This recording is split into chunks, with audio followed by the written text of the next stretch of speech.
So instead of focusing on whether you had a good year or a bad year in 2025, authors, I want to encourage you to actually look back and identify those major milestones and what you accomplished and what worked in your writing life and what didn't. And then ask yourself what you can learn from them and how you can use those lessons moving forward. I find this is way more helpful than just classifying your year as a good year because you got this stuff done or a bad year because you got that stuff because you didn't get that stuff done. Because the thing is, you can actually have success, but it doesn't further your goals and it doesn't actually take you where you want to go, but it feels good and everyone cheers for you. Conversely, you can actually have failures that have given you useful data and have taught you things that you can use moving forward.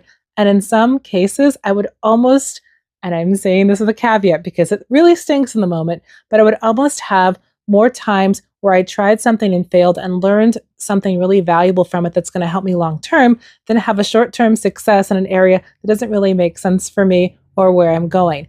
And if you want more about this, please do check out my podcast episode or YouTube video talking about pruning your goals. I really talk a lot about how sometimes pruning and cutting back can be really helpful, especially when you have growth in an area that feels good and everyone gives you lots of shinies and accolades, but isn't actually serving your overall purposes. But going back to reflecting on 2025 and everything that happens then, when you're going back, I want you to go through and identify your major milestones, things that went well in your author life or things that didn't go well. A book release that went well or a book release that went objectively poorly according to your standards. Maybe you didn't get as many sales. Maybe when you were launching it, everything exploded in the real world. And so there wasn't much you could do about it. Maybe you planned really hard for something and it didn't really flesh out. Or maybe something crazy happened in your life season. And I also want to caution those of you who are going through really hard times. Don't go into 2026 making assumptions that everything that happens in 2025 is going to happen all over again. Make sure that you're looking beyond that because, for example, I had a major personal loss in 2025. And I mean, it was very hard to lose a mother-in-law and it was very grievous.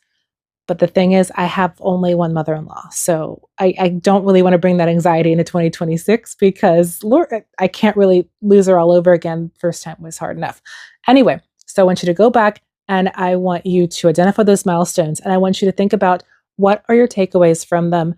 What are things that you learned from that? And how are you going to make adjustments moving ahead, looking at the data? Again, looking at the data and processing the numbers and then seeing how you can progress from that.